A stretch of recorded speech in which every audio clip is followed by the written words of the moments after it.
Bonjour et bienvenue à notre formation au baptême. Cette formation, c'est la formation que nous utilisons à l'Église baptiste de la Côte Basque, Sud-Lande.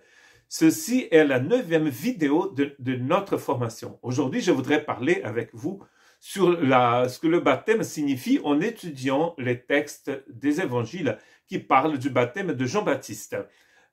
Matthieu chapitre 3, versets 1 à 12. À cette époque, il parut Jean-Baptiste qui prêchait dans le désert de Judée. Il disait « Changez d'attitude car le royaume des cieux est proche ».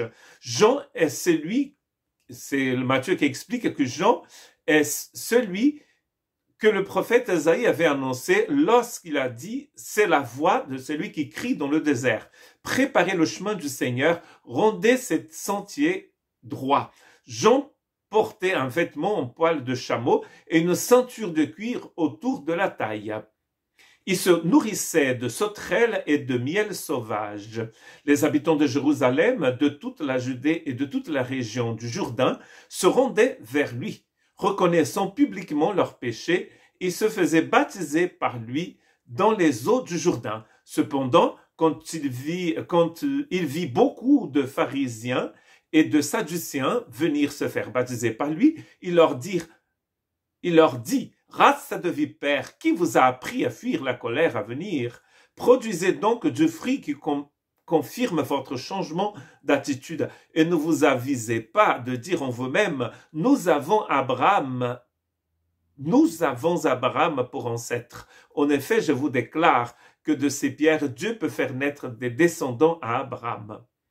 Déjà, la hache est mise à la racine des arbres. Tout arbre qui ne produit pas de bons fruits sera donc coupé et jeté au feu. Moi, je vous baptise d'eau en vue de la repentance, mais celui qui vient après moi est plus puissant que moi, et je ne suis pas digne de porter ses sandales. Lui, il vous baptisera du Saint-Esprit et de feu, et il a sa pelle à la main. Il nettoiera donc son aire de battage et il amassera son blé dans le grenier. Mais il brûlera la paille dans un feu qui ne s'éteint pas. Donc, je voudrais voir avec vous 4 choses que ce baptême de Jean-Baptiste va nous apprendre. Et la première chose que ce baptême nous apprend, c'est que le baptême atteste une vraie repentance. Il dit changer de direction, changer de vie. Car le mot repentance ici veut dire changer de direction. C'est un changement intérieur. Par exemple, moi j'habite au Pays Basque, donc à 20 km de Bayonne, si vous voulez donc aller vers Paris, vous pouvez prendre la A63 et vous remontez vers le nord. Or, si vous prenez la A63 vers la frontière, nous ne sommes pas très loin de la frontière avec l'Espagne, si vous prenez cette autoroute vers Saint-Sébastien, vous n'allez pas forcément arriver à Paris. Donc à un moment, il faut faire un demi-tour. Donc le baptême va tester ce demi-tour. Et ici, il s'agit d'un demi-tour radical.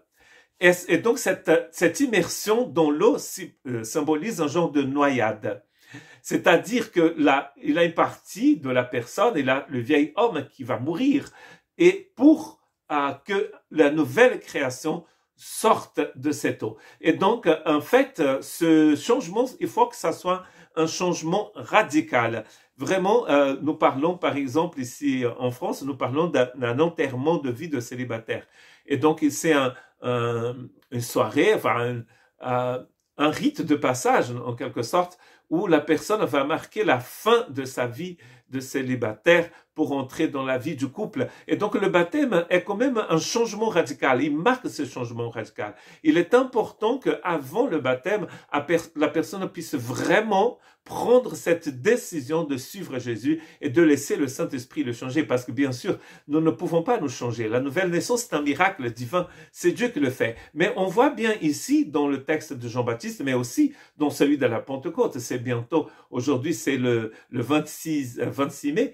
Et donc, dimanche, nous fêtons la Pentecôte, le 28 mai. Et à la Pentecôte, Pierre va aussi prêcher, va parler donc de la mort de Jésus, de sa résurrection, ce que Jean-Baptiste ne pouvait pas faire ici, parce que Jésus allait juste commencer son ministère. Mais on voit que dans les 2 textes, il a l'importance de la repentance. Il y a un changement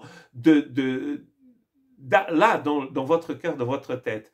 La deuxième chose que nous apprenons par le baptême de Jean-Baptiste, avec le baptême de Jean-Baptiste, c'est le pardon des péchés. Il va parler du pardon des péchés. Et donc, quand on reconnaît nos péchés, nos fardeaux, nous demandons pardon et Dieu va nous pardonner de ses fautes.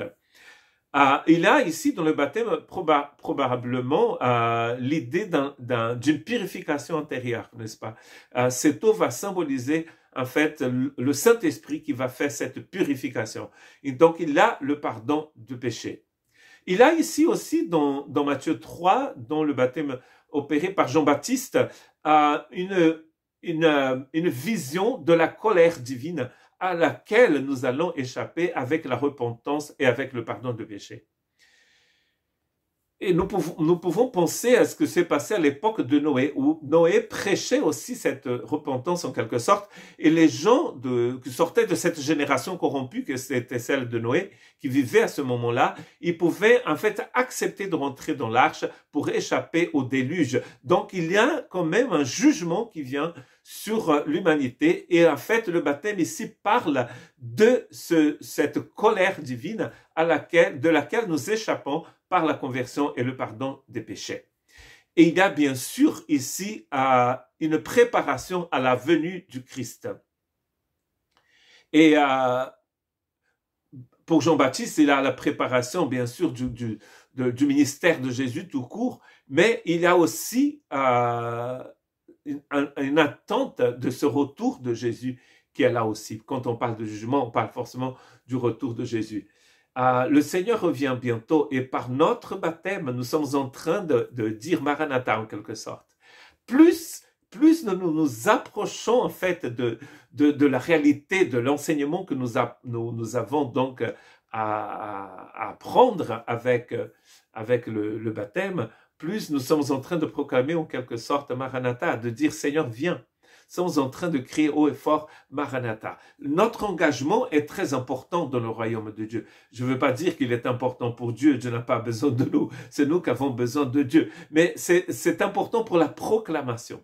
Je dis aux baptisants, et en 2023, donc en mai 2023, nous allons baptiser entre autres 5 jeunes.